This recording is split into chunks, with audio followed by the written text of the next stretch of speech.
All right.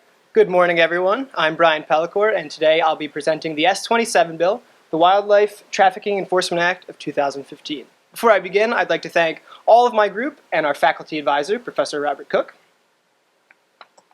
Okay, so today I'll introduce the bill and the issue for which it's needed. Then we'll take a look at the science behind this issue and see how the bill can be used as a potential solution. From there, we'll look at the science of the solution and ways that we can measure success. I'll wrap things up with a few conclusions and some next steps for moving forward. The S.27 bill was introduced by Senators Lindsey Graham and Dianne Feinstein in order to combat wildlife trafficking. The bill will modify existing federal criminal code to increase the penalties associated with wildlife trafficking under the Racketeer Influenced and Corrupt Organizations Act, the Money Laundering Control Act, and the Travel Act. Implementation of this bill will increase penalties for traffic offenses greater than $10,000 under the African Elephant Conservation Act, the Rhinoceros and Tiger Conservation Act, and the Endangered Species Act. These penalties will then be applied to the conservation funds of the affected species. Illegal wildlife trade is currently ranked in the top 5 of the most lucrative criminal industries in the world, and it's defined by the United States Fish and Wildlife as the poaching or other taking of protected or managed species and the illegal trade in wildlife and their related parts and products. Estimates suggest that over $8 billion in revenue is generated each year because of wildlife crime. So, wildlife is trafficked for 3 main reasons: as products, food, and exotic pets. So first, let's talk about products such as ivory. 96 elephants are killed every day for their ivory. At this rate, they could be extinct within the next 10 years. Another reason for wildlife trafficking is for food, such as shark fin soup. All 14 species of sharks in the wildlife trade are currently at risk of extinction. And the last main reason is the pet trade.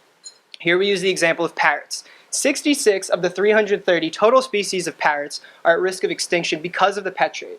And you can see the horrible conditions they go under in this picture in the bottom right. So, how did wildlife trafficking develop? Well, cultural tradition is a major driver, especially in traditional Chinese medicine. The rarity of these products is another reason. A low supply can increase the demand of these products. The fashion industry plays its part as well. In many parts of the world, a leopard fur coat is extremely trendy. So, who benefits from wildlife trafficking? Well, the poachers and black market middlemen benefit economically due to the high prices that these products can yield, similar to other illegally trafficked goods such as narcotics. In addition to this, due to the better control of other crimes, we've seen an increase in organized crime groups and terrorist groups such as Al-Shabaab or Boko Haram that have been using the wildlife trade to finance their actions. Finally, there are the consumers, who in some cases do receive legitimate benefits from illegally acquired goods. However, in many cases, the benefits are rooted in personal beliefs. In the example of rhino horn, many of these perceived consumer benefits are actually misconceptions. Many consumers believe that the consumption of rhino horn can cure cancer, typhoid, possession by spirits, and any number of other things. However, there is no scientific evidence or proof to back up these claims in the case of rhino horn. So who suffers from wildlife trafficking? Well, species suffer in that populations are declining and they can be at risk of extinction. Ecosystems also suffer because of a reduction in biodiversity, which I'll get back to later. And people suffer due to the regional destabilization associated with these criminal groups moving in on the wildlife trade. So, as species populations decline, the biological, chemical, and ecological processes connected to biodiversity are degraded. Damaging this natural biodiversity balance can have seriously negative impacts on the entire ecosystem. This can result in the loss of benefits from ecosystems' goods and services, such as food, clean water, raw materials, medical resources, or recreation. So, the presence of wildlife trafficking can lead to the decline of species and ecosystems, both of which can decrease ecosystems' goods and services. Any one of these factors can have negative social and public health impacts on people, such as increased risk of disease or loss of livelihood. So now that we've covered a lot of the issue about how and why wildlife trafficking is an issue, I'm going to talk to you about how the bill can provide a potential solution. So the S.27 bill's main solution is to raise the penalties associated with wildlife trafficking crimes greater than $10,000. Presently, the Endangered Species Act has fines up to $50,000 and up to 1 year prison time. With the implementation of the S.27 Act, crimes greater than $10,000 could receive fines of up to $500,000 and up to 20 years in prison. The science behind this solution involves social science and criminology, biology and population ecology, and data science and surveillance. Leading studies in social science and criminology conducted by the National Bureau of Economic Research suggest that an increase in penalties and expected punishment can increase the perceived cost relative to benefits for these criminals, and this can reduce the crime rate. In terms of biology and population ecology, these are used to implement species recovery plans, which are tailored to the specific needs of the species. These plans are based off the best biological and ecological information available in order to aid the species recovery. The United States Fish and Wildlife Services conducts and monitors surveys to improve the conservation efforts. Data science and surveillance, especially the utilization of big data analytics, allows enforcement agencies to track the movement of funds, materials, and the parties involved in wildlife trafficking. So the S.27 bill is designed to work within today's existing technologies that have been proved effective. However, the adaptation of DNA forensics to the trade is a promising new method of increasing the efficiency of tracking and prosecuting these criminals. This process can determine the origin of products, without which the product may be difficult to identify as illegally trafficked or not. So in order to measure success, we hope to observe a decrease in the quantity of shipments and seizures of wildlife trafficked goods valued at $10,000 or more. This can be observed through inspections data, which is collected by both domestic and international parties. Domestically, the U.S. Fish and Wildlife Service and the U.S. Customs and Border Protection monitor this, while the International Consortium on Combating Wildlife Crime does this internationally. So another way we can determine success is by measuring increases in wildlife populations. An example of this can be observed in the graph, which monitors the number of bald eagle pairs over time. These measurements, in this case, were used to observe the population changes after the legislative ban of DDT in 1972, which you can see here on the graph. You can see that population monitoring shows a steady increase in bald eagle populations after the ban.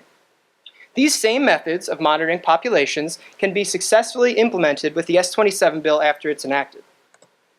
So, to prove overall success of the bill, we have to show that trafficking reductions of products valued at $10,000 or more leads to increased species populations. We can do this by conducting different statistical analyses that are adjusted for bias and control variability. These can be externalities such as climate change, habitat degradation, or disease of the species. So, overall, the S.27 bill aims to preserve biodiversity through the reduction of illegal wildlife trafficking by increasing the penalties and enforcement powers. Throughout this semester, we have analyzed the bill in order to learn the impacts of the illegal wildlife trade, the potential solutions for this, and the science that underlies both. Moving forward, we'll take a look at some of the next steps involved if the S.27 bill is enacted. We'll discuss ways to design and implement the program, and then we'll evaluate the human and monetary resources required for this implementation. From there, we'll assess the program's success over time. I thank you all, and I'll take any questions.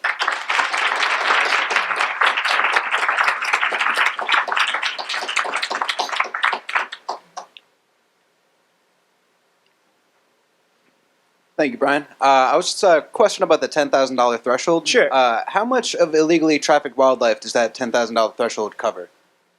You're asking for like a percentage? Yeah, like do most of the violations occur below or above that threshold? Well, see, there's a lot of violations that can be almost incidental. In a lot of cases, something that is small in scale, and it's not you're not going out and poaching a number of elephants. It's a minor incident, and for those kind of trafficking violations, you wouldn't want to impose 20 years in prison for something that could have been a legitimate accident. This is designed to target criminal organizations and large-scale trafficking.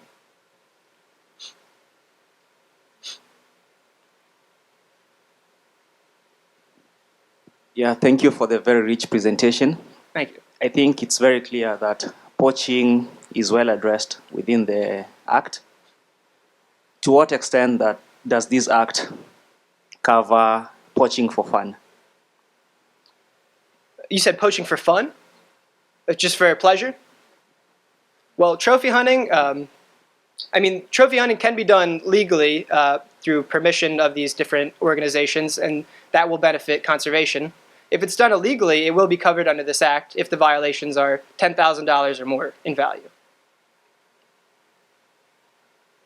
Can you elaborate more on some of the public health impacts of wildlife trafficking? Sure thing.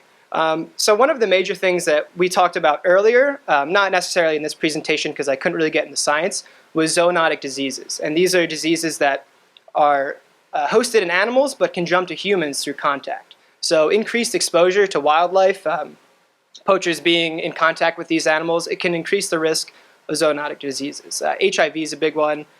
It's still kind of hazy whether or not that was directly resulting from trafficking violations, but there are a lot of zoonotic diseases especially.